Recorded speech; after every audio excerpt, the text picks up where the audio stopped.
When you dare to share, you break the silence. When you dare to share, you speak your truth. When you dare to share, you use the full strength of your voice. When you dare to share, it brings opportunity to own your story. So tell it, be heard, and at the same time, your sharing is someone else's learning, inspiration, motivation, empowerment, and hope. There's always an element to each of our stories that remains a secret. For some, we feel it's a dirty little secret. Dare to share your untold story exposes these secrets in a welcoming and positive way. I encourage each of you out there to dare yourself to share what is yours to tell. When we dare, it is the courage to do something really important. Let this be a vow to each and every single one of us that we take risk, we brave, confront, and face what is, while inspiring and empowering all communities.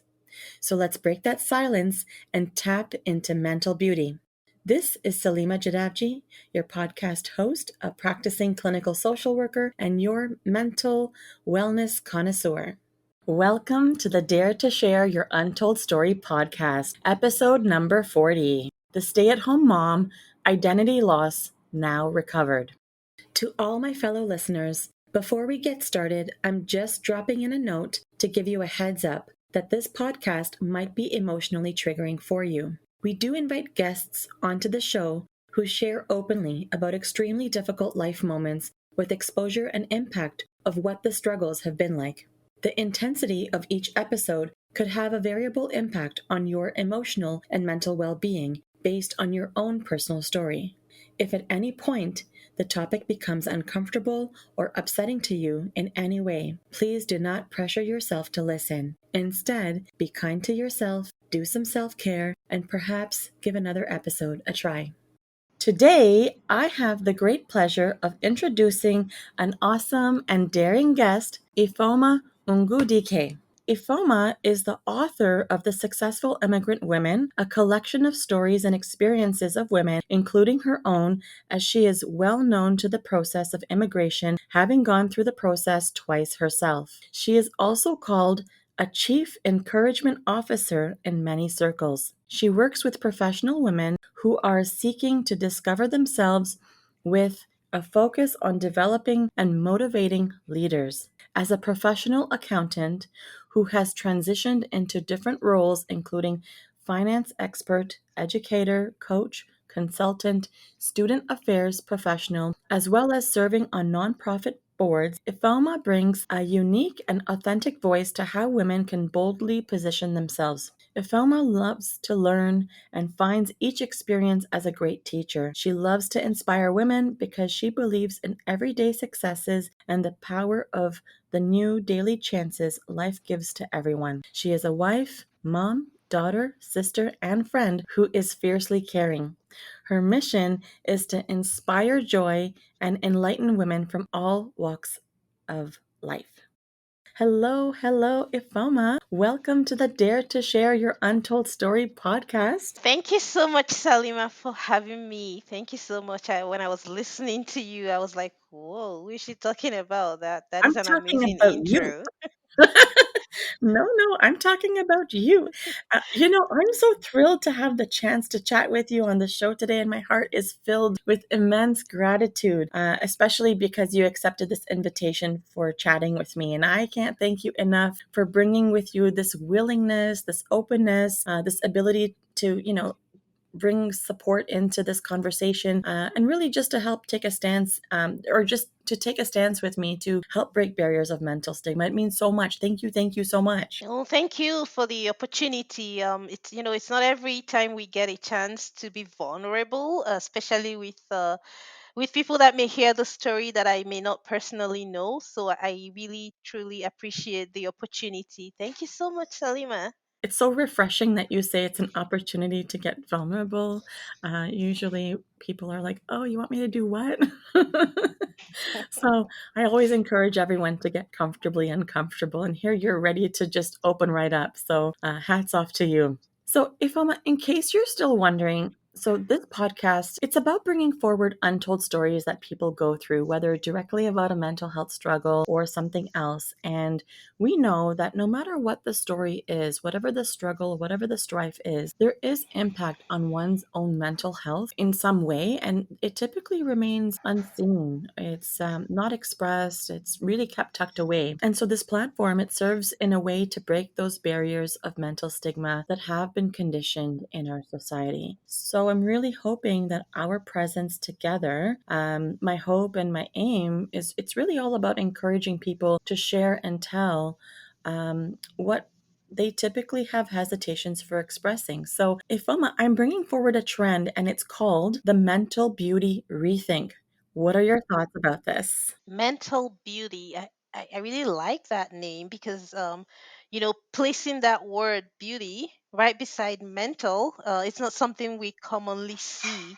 And I do appreciate the work that you're doing because we do need to speak up and speak out about mental wellness and mental health, and seeing it from that perspective of beauty can only get that momentum moving. Yes, momentum. Yeah, it's kind of what I'm looking for. I mean, I guess it means different things to me at different times, but certainly, I often think about that stigma of just even in conversations when we talk about physical health, there's so much neutrality attached to it. But as soon as we talk about mental health or remote that we mention something that's related to mental well-being, people start to cringe. People get tense. People stop making eye contact. I've seen it so many times. So it's like we're not equipped to be open in these conversations as a society as a whole. I think we're getting there. I think the door has been opened. But I guess that's where the notion of mental beauty came from, is that just really breaking down these barriers, really allowing people to be able to see this as an equal, like our health, our overall health is one big whole Mhm. wellness package, right? And physical health and mental health need to be seen equally. Well, yeah, not maybe not just only equally, but what's beautiful about what you're proposing and what you're putting forward is also, for me, when I reflect on what you've just said, is just also being able to speak out. However, sometimes you don't even know what you're going through or how to solve the problem, and it's only by doing what you're doing, Salima, that people can have that resource and that support, not only to go through that, to break down those stigmas, um, but just get the support that they need. Yeah, and I'm thinking as about all of the spiel I just said to you about, what mental beauty rethink really means to me. And then I started to think about the word that you used at the start of this chat about momentum. And it is momentum. It is momentum for people to see that wellness. It's momentum for people to see the equality in physical and mental health. And so, I think momentum's a really great catchword to keep on record here. I really appreciate that you brought that forward. Thank you. Yes, and momentum, right? It's you keep moving. You start a movement, you don't stop because you lose momentum when you stop. And speaking of momentum, Ifoma, I'm ready to move forward to unpack your story. I hope you're as ready as I am. So let's get this started. Let's see how it goes. Give us the newspaper headline of how you would title your untold story. How would it read? If I would say, it would be being brave and courageous stay at home mom. Being brave and courageous stay at home mom. What does this headline mean to you? Can you say a little bit about that? Sure. I think that any woman, any mom, that decides to stay home, for any number of years, or as long as they are um, a mom and at home, that they are actually brave and courageous doing that, because it's something that is not really spoken about. Sometimes people see it as a privilege, hey, you get to stay home, um, but it's more than that. It's a kind of a job that people don't talk about, or some people don't see the value and appreciate it the way they see other things, because of maybe it doesn't bring in any monies, in that sense, but it's really a lot that those women that choose to stay home, it's a lot of things that they get accomplished and nobody's tooting their horns in that sense. Mm-hmm. That's a completely new spin. And I know we're going to learn more about it as we unpack your story. So let's segue right in there. Tell us more about what your untold story is all about. Yeah, so I am choosing at this moment to speak about my time as a stay-at-home mom. I stayed home for roughly 10 years after I started having my children. And I it wasn't something that I could have in that during that period related to any kind of mental health or wellness. It was just something I did, and my husband and I thought it was something that we needed to do at that time. So I do have four children, and I had them in the span of 6 years. So then over the 10 years I was home with those children. But before then, before I even got married, I was already working, right? I was in a career in the bank. And so choosing to stop my career, at that point, and stay home for all those 10 years, uh, without even really thinking much about it in that sense. I think it's when somebody asked me recently, and then she says, "So what's your story?" And I feel very blessed. Um, I feel like I when she said that, "What's the story?" Because everybody has a story, and I was like, I just feel blessed. I don't know if I have any such story.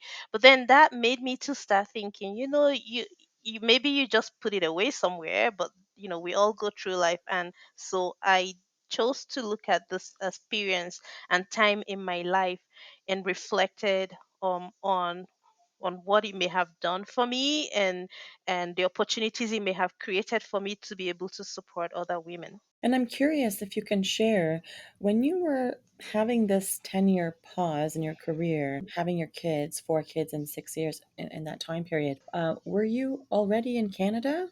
No. So I had my children when I was living in Italy.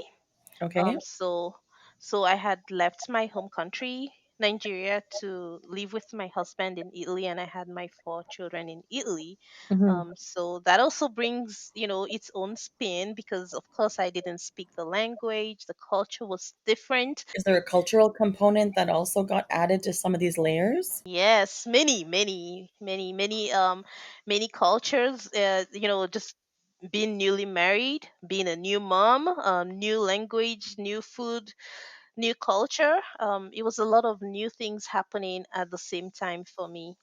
Wow. And so when you were at home, what sort of thoughts did you have? Like, were you comparing yourself to the other people in the outside world? Or, were there moments that you were having like thoughts of regret? Or do you feel like you were having thoughts that were like self shaming or self punishing thoughts? Like, can you say a little bit more about what that internal process was like for you? Sure, sure. And I for me personally, I do not recall having those kind of thoughts, like it didn't just come to me. However, I did have external influences, and there were people that would, talk to me from my family, from my friends, and they would question at that time, like, so why would you, after all this education, all this starting such a big career, and then just stop, like, what are you doing to yourself?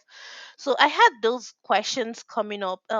Fortunately for me, I was at that time, I knew that that was what I wanted to do. And I didn't spend a lot of time trying to explain it to anybody that asked the question. Most times I would just smile, and say, and in my head I'm like, thank you for thinking of me. I know my mates are progressing and moving ahead in their career, but at this point I'm really enjoying my children.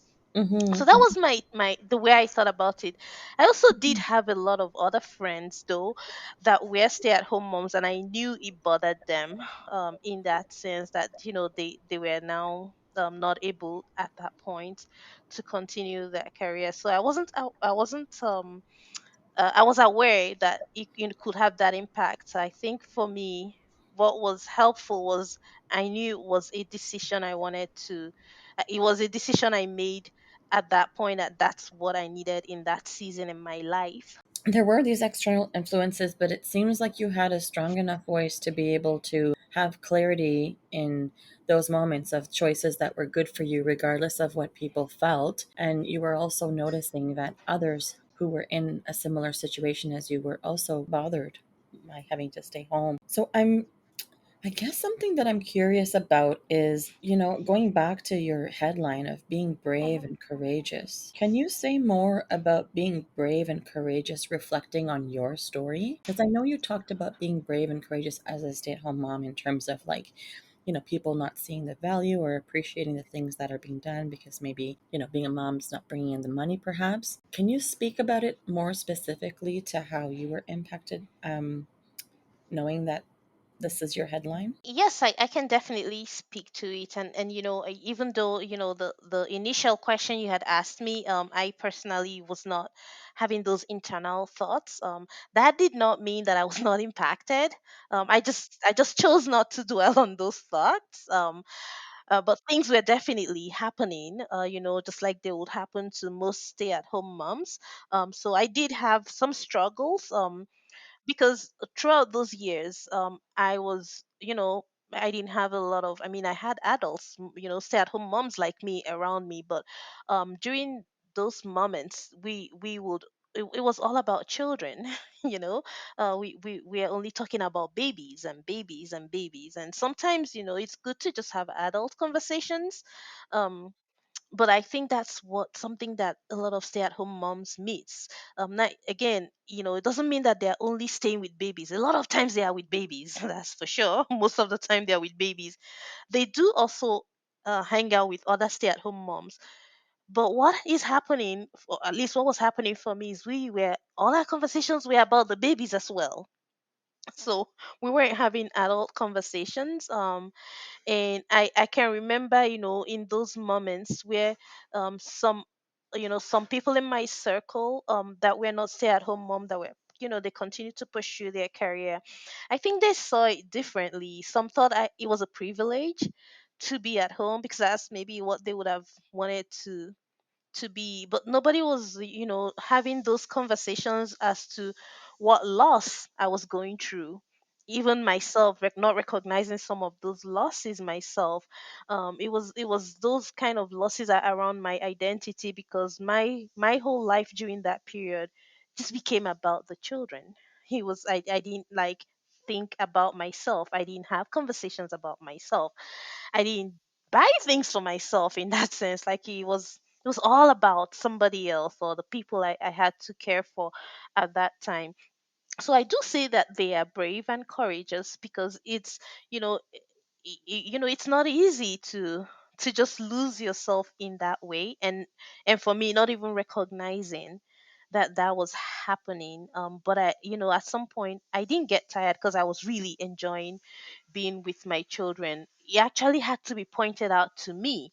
And if I can share this, I mentioned this in my book, but it was a conversation I actually had with my mom that brought this to my attention. So she had asked me during one of our phone conversations. She says, "How are you?"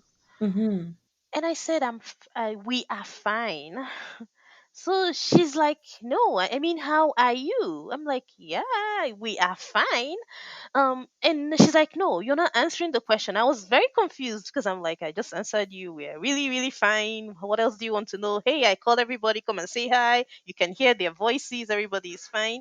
And she's like, "Well, that's exactly the problem." She's like, "I want to know how you are doing." And so I'm like, "Oh, okay, yeah, you want to know how I am doing?" And I couldn't honestly answer, because I've never thought of, like, I had stopped thinking of myself, right?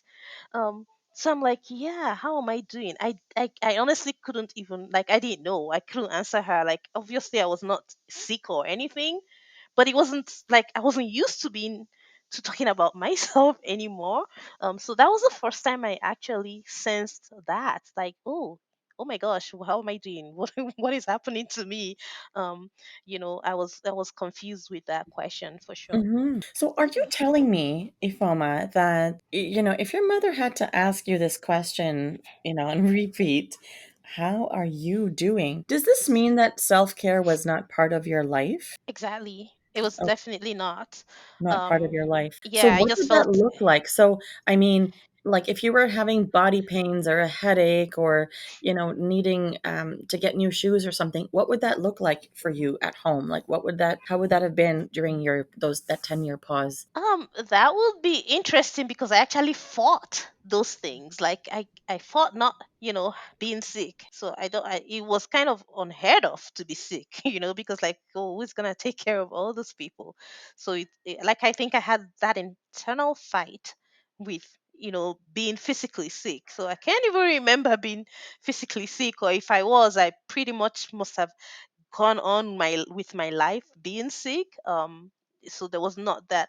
And then you asked about, if I wanted like physical things as well, like shoes, right, and dresses. Yeah, I didn't really think much about those things. I just would wear what I already had. Didn't need to get any new thing for me. In fact, it was interesting because sometimes I may actually go out with the intent, to get a new pair of shoes, boots, whatever. But then I really recall going, to the stores and really going straight to the baby section and just getting things for babies. um Right. and and because I was not working as well, I think there was also this guilt I felt about if I had to spend the money on myself, but it was okay to spend it on the family. So you wouldn't spend money on yourself. You would spend money for your family only. But aren't you part of that family? Of course, I am. I Right. actually, I'm a big part of the family. Um, yeah, so that's the interesting thing, because I think that's where that the loss, it was so subtle, right?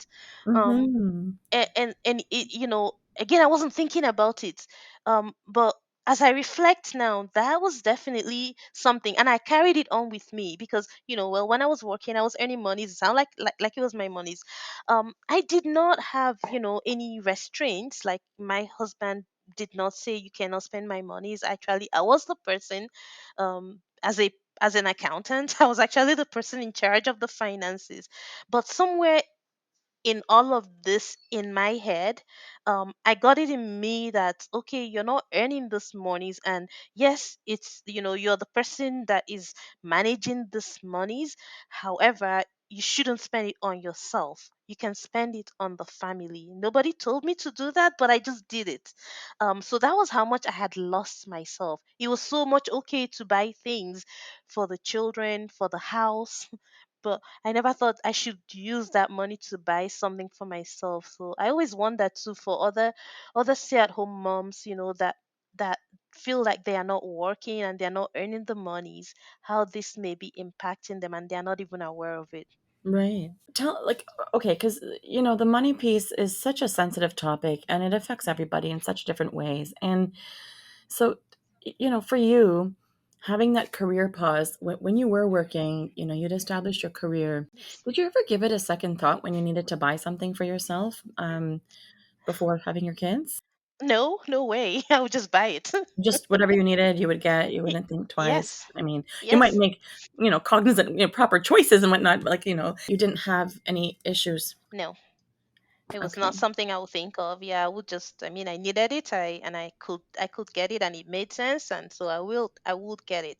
But I had come to that stage where I didn't even think of what I needed or if I needed anything, right? I just felt I was okay. As long as these people, my children were fine, my husband was fine, then we were fine. I was using, like, there was no I or me. It was very plural.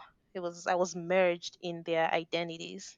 So, I mean, yeah, I guess that it gets all tangled, right? And so, Yes. are you basically telling me that you were telling yourself things like, it's not my money, so that means I don't have money? Like, do you feel like any of that was happening in the background for you? Or was there anything related to your pride that was getting in the way to even? ask? Or, I mean, I'm sure it's not a question of getting permission from your husband or anything, but sort of, I'm just curious about, how that would have happened, knowing that, your lifestyle was very different before taking that 10-year pause. So I'm just curious Yes. about what happened in that 10 years. Yeah, so it wasn't about like me going about saying to like if I saw something I wanted to buy and I'll say no, you don't have money, so you can buy this.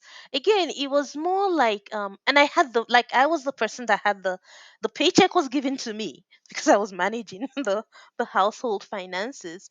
I think it was really mental, like it was in my mind that I began to see myself as this person. And it's, speaking about it, it's not very empowering, but I made myself that, and I didn't think in that sense, because of course what was in front of it was, you have these people, you're going to take care of them, and you're taking care of them, and they kind of became my life. So it wasn't like if I saw something, I'm like, oh, that looks good. There was no like second thought of that looks good and Ifeoma can have it. It just stopped at that looks good. But if it was, You didn't even it allow was a baby yourself thing. You didn't even allow yourself to entertain Yes, any it thoughts. just Like ended. it was so Mhm. ingrained. Like that whole process shift was that Yes, change was that deep, eh? it was very deep, and it's still so. The interesting thing, just Mm-hmm. very recently, a few weeks ago, and Hmm. that's when I started tying it back to this, and I'm so happy that I'm like, oh my gosh, I need to say the story, I need to say it out to Hmm. myself, because the more I say it, then the more aware I'm becoming of times when Yes, it's happening. So of yes, course, that's all a part of I'm the neurolinguistics. So what happened a few weeks yeah. ago? Yes. So of course I'm doing the hybrid work. Mm-hmm. And interestingly, the day I was supposed to show up at the office, I forgot my laptop at home. Mm-hmm. Um, and in fact, the night before, I had intentionally packed my things ready for work, and I chose to take a smaller bag. Because I was not remembering that I need to go to work with my laptop. So I got to the office and oops, I forgot my laptop. And well, fortunately, I called my husband and he was able to bring it to me because I take public transit to work. And so I said, this cannot happen again. And I started thinking, why did I even do this? Well, it turns out that because I needed to carry my laptop in a backpack. And I'm like, I don't want to carry a backpack that my children would carry to school. I wanted something fancier. So I went to look for, a good backpack that would be fancy that I could carry to the office, and definitely not forget my laptop again. And right there in that store, as I was looking through these backpacks, I would look at something and I would look at the price, and I'm like, oh my gosh, you're not gonna buy that. Um, but I Mm-hmm. just I just remembered that my children just went back to school, and I thought, oh my gosh, well, you just bought this backpack for a Mm-hmm. child, and it costs this much because you said, well, it's big enough. It can take their basketball shoes, it can take their basketball, it can take their laptop, and it Mm-hmm. costs me this much. And I didn't even like shrink or do, and like it was okay, like I didn't think twice about buying Mm-hmm. that. But here I am in the Right. store, Mm-hmm. not because I couldn't buy the backpack for Right. myself, but Yeah. I'm like really getting smaller and smaller again because I needed to spend on myself. But I didn't have any issues spending on somebody else. And it was something I needed. Yeah, maybe, I could have gone with a child's backpack to work, but like, no, I don't want to do that. And I'll probably forget my laptop again at home if I had Mm-hmm. to do that.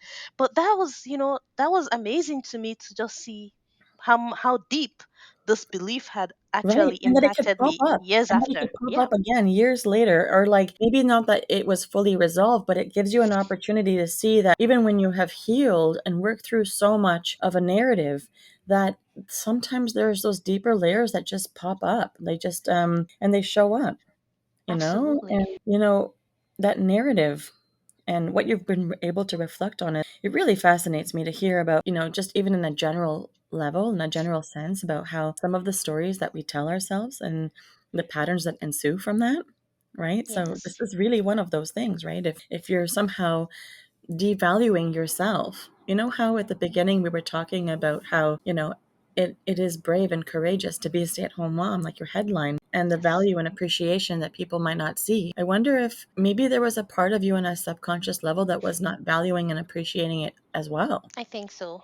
I think right? so because just like the society would think, at least most people in the society don't see the value. You don't bring in any monies. You're here all day, and I see a lot of stay-at-home moms like me who just wear a regular, I don't know, joggers and Right, just any, you're not dressing pretty because you're not going to work, you're not doing right. makeup, Mhm, I could just pack my hair in a bun all day and carry my braids for like forever. mhm, But making sure my kids were always, their braids were always up to up to date. mhm, Um, mhm, just because I think also, yeah, definitely it feeds into that because of course I wasn't valuing myself, and the society mhm, also doesn't value me. I feel that all is part of the story. mhm. Yeah. It's so important for us to really take time to seek the truth and fact about where these stories come from. It doesn't matter what society thinks or how it's positioned in society, but it doesn't take much for each individual human to sort of get influenced by it. And so just what you were saying is that somehow, you didn't focus on yourself. You let yourself go, but you put all your attention on the kids. And so it's Yes. it's almost like it's no one's authority but our own. And I don't think we do it, and it was never done intentionally. No.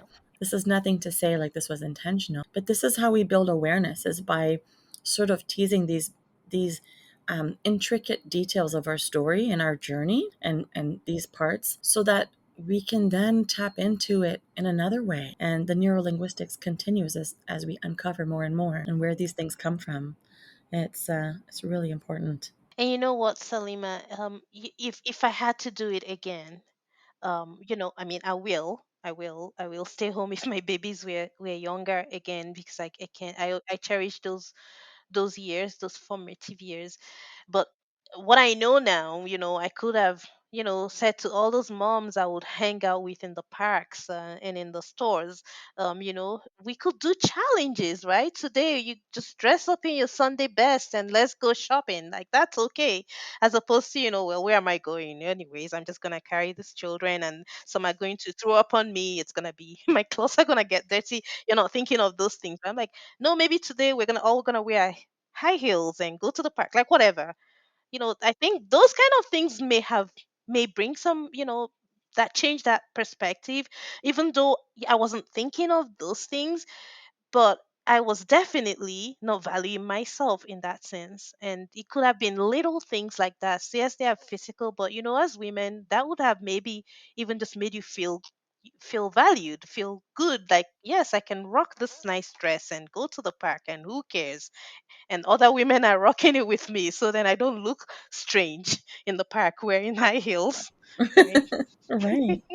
Yeah. No, absolutely. And I never heard anything in your story up to now that there was anything in terms of a regret for staying at home with the kids. I think it's so beautiful that you had Yes.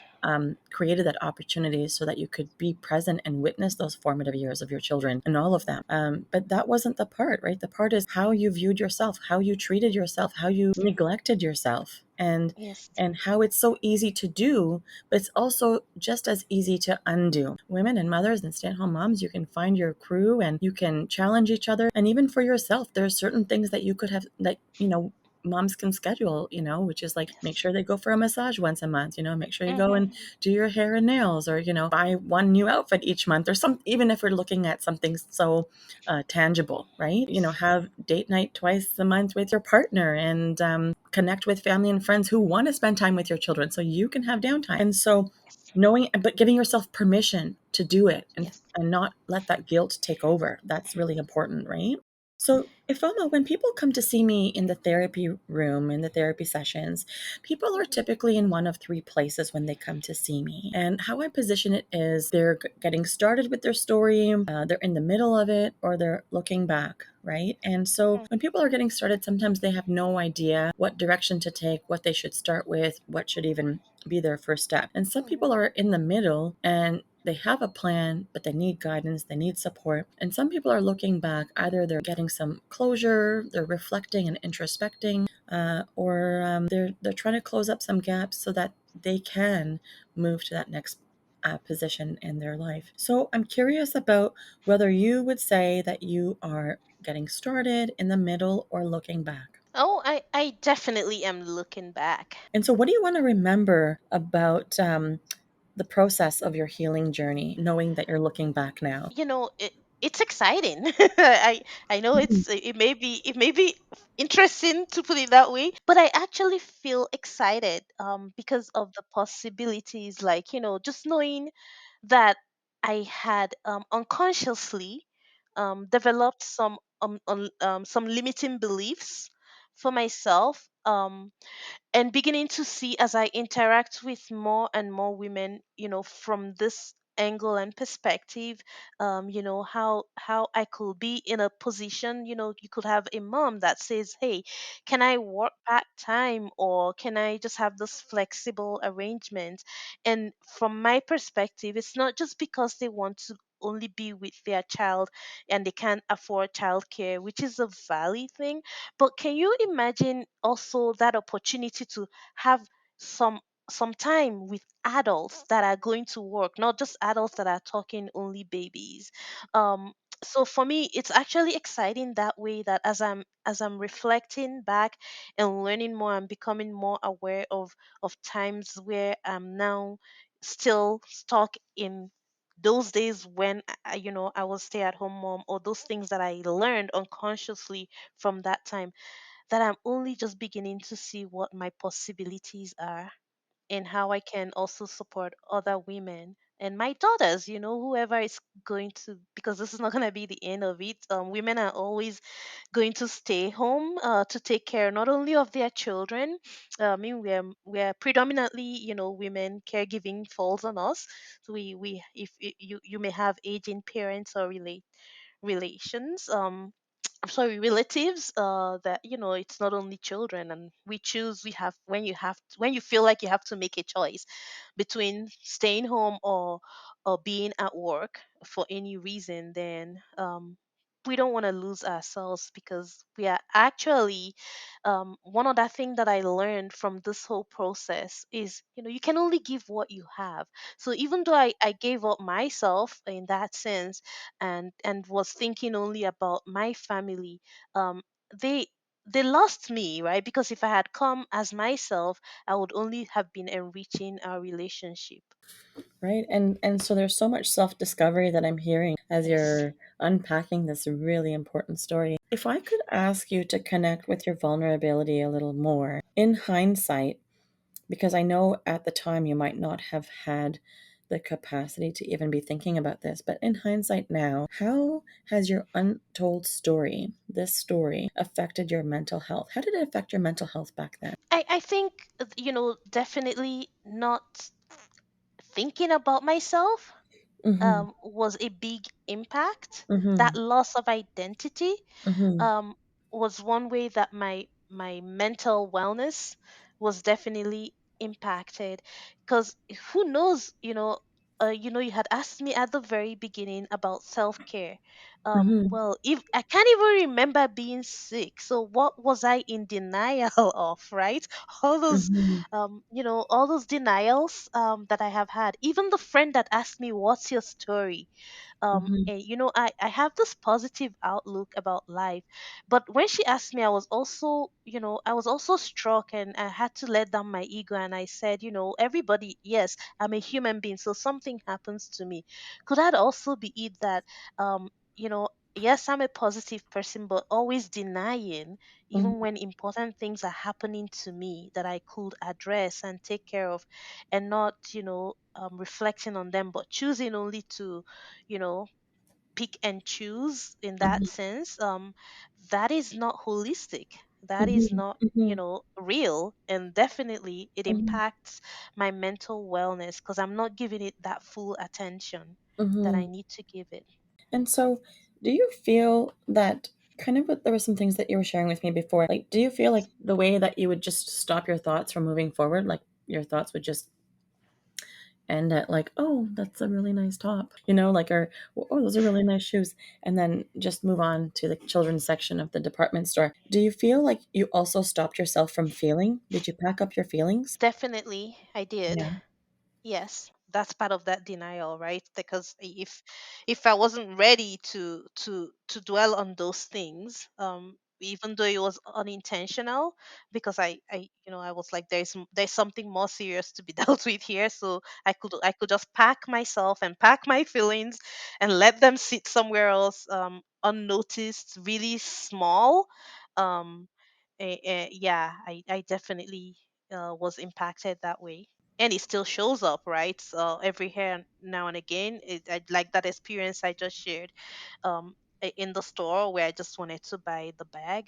Hmm. I can just imagine if I continue to reflect on this in the many ways I try to make myself small, and maybe not just only for my children now, but could be Right. my team, it could be the people I interact with, that I take on that leadership role, and then I throw in myself, and it's all about them, and nothing about me. So, are are you like basically saying that even the way you would, let's just keep your thoughts all inside, like you really just kept all your feelings inside? Like, do you think that there was any awareness when you didn't like when you weren't feeling good from an emotional standpoint? Like, I mean, it might be hard to recall, but do you feel like there was any semblance where you actually were aware, but it just might have been too much to feel, so you just chose not to? I really can't remember. Mm-hmm.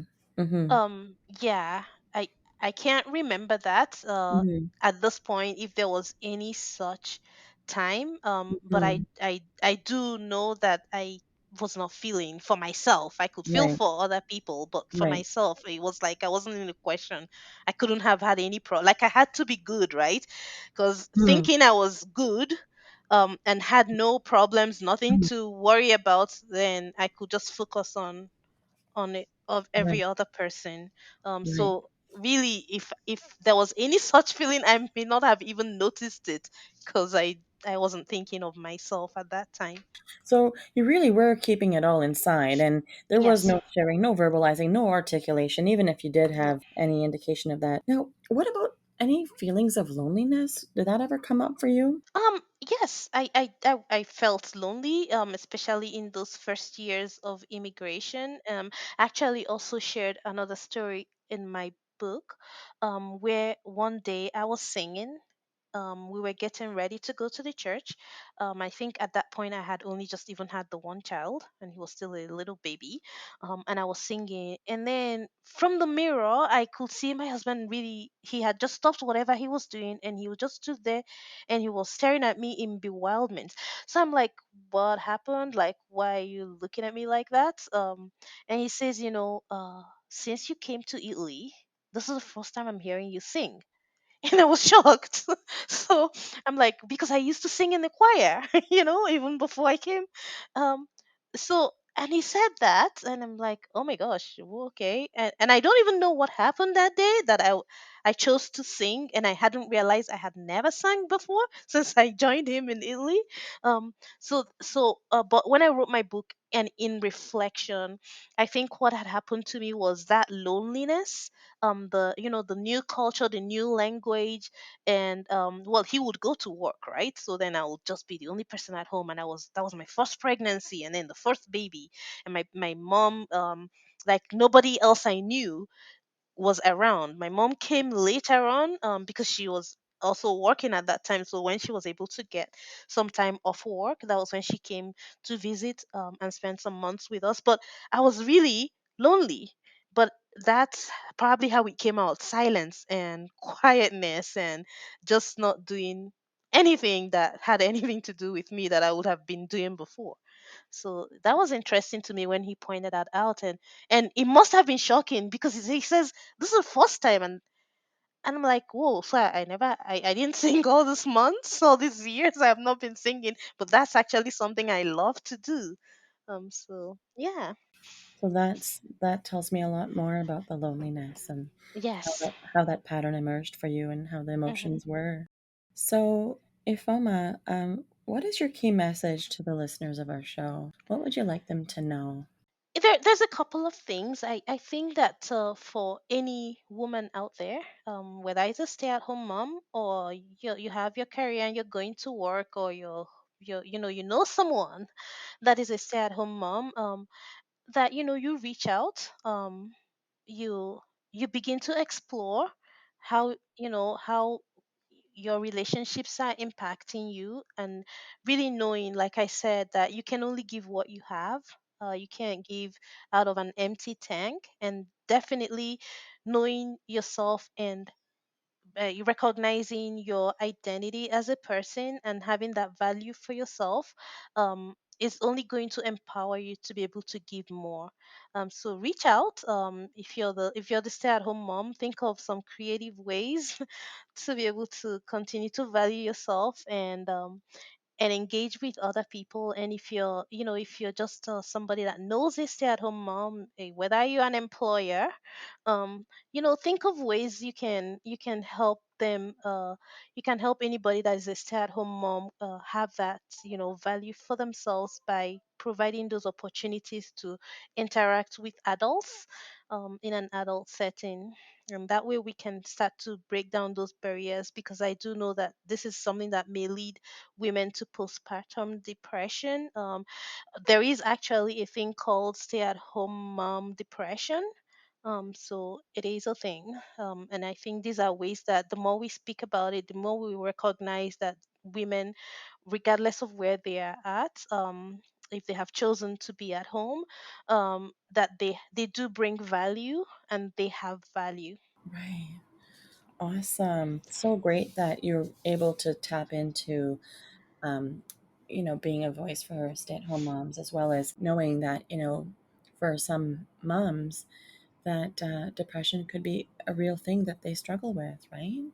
And that it really does impact the overall health and well being. And whether it's just symptoms of depression, or whether it's full on depression, or whether it's postpartum, it's so important to stay connected with people and start Yes. your journey. So, Ifoma, what is a cause or an organization that has been impactful to you on your journey that you would like to give a shout out to?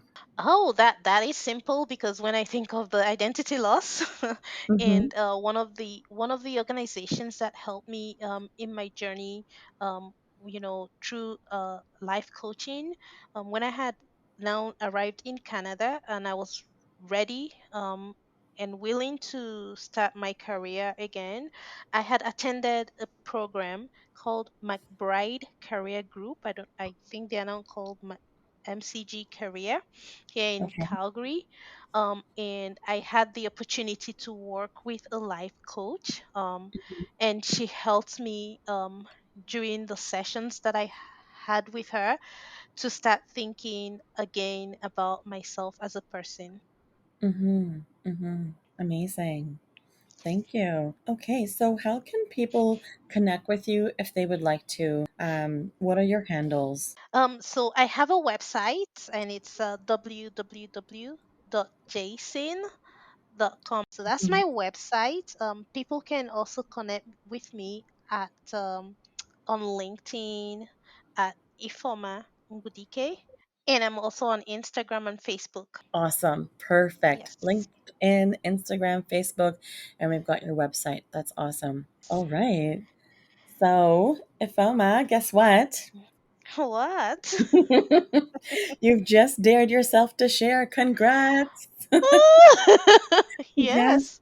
How Thank do you you. feel? How do you feel? Um, I feel like I need to listen to this again. I think some of the things that came out were even just things I was just exposed to right now. Mm-hmm. But I do feel again empowered. I Mm-hmm. think it's empowering to be like I free. The more awareness I get Mm-hmm. about myself, the more freeing it Mm-hmm. is. Mm-hmm. So I do feel empowered. That's so nice. What a lovely feeling to have. I feel refreshed just hearing about that experience from you.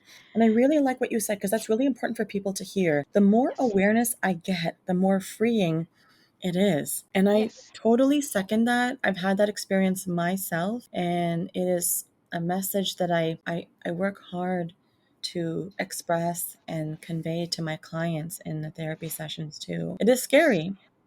But it is Yes, liberating. because now it's out there. I mean, it Yes, can't hurt anymore.